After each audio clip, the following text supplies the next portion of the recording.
आइए जाने दिल्ली एमसीडी चुनाव को लेकर आखिर क्यों मचा है इतना बवाल। समझे आखिर क्या है पूरा खेल। अभी हम आए रहे वो खड़ी हुई है ये इधर देखिए ऐलान का हाल।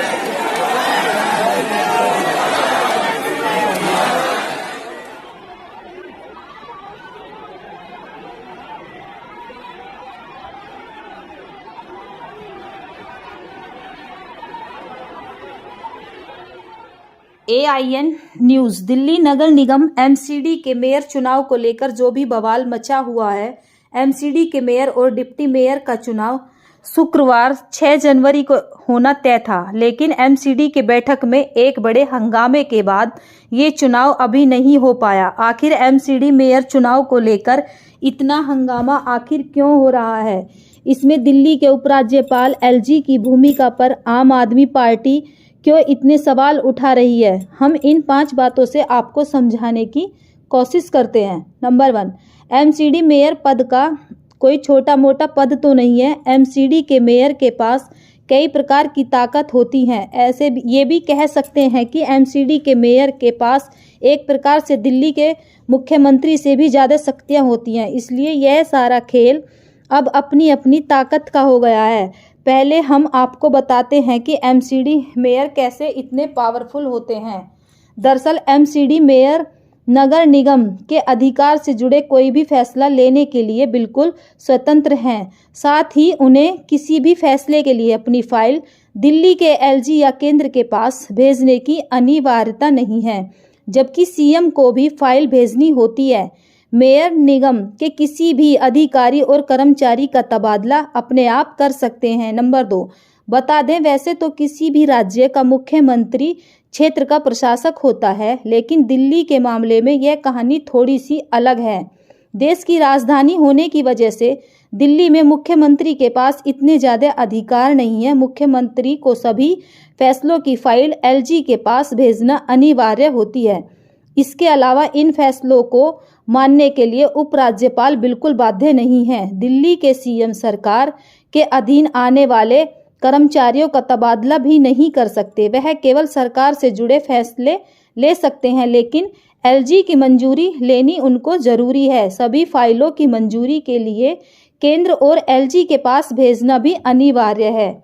मेयर और मुख्यमंत्री की ताकतों की तुलना करने से यह तो समझना अब आसान हो गया है कि मेयर पद को लेकर बवाल आखिर क्यों मचा है। बीजेपी और आप दोनों ही एमसीडी में अपना मेयर केवल अपनी ताकत को बनाए रखने के लिए ही चाहते हैं।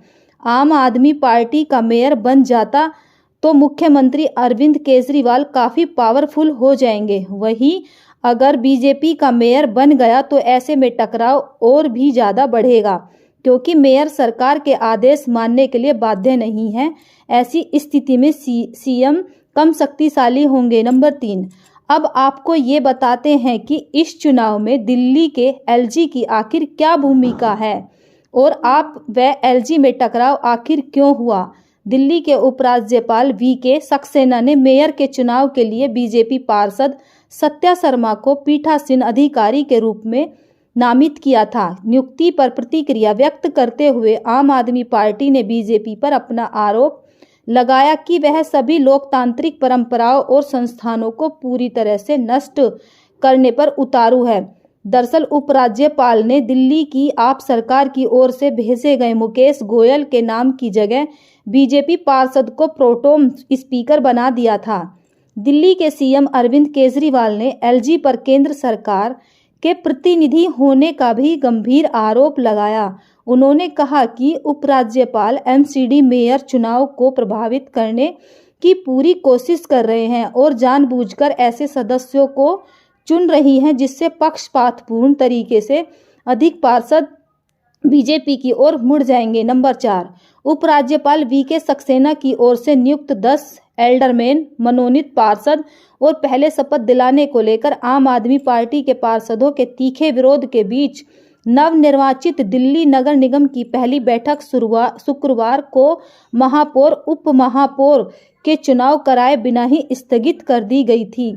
दिल्ली के मुख्यमंत्री अरविंद केजरीवाल ने कहा कि संविधान के अनुच्छेद 243 आर के तहत एमसीडी सदन में मनोनीत सदस्यों के मतदान करने पर पूरी तरह रोक है और ऐसे में उनसे मत डलवाने का प्रयास करना असंवैधानिक है।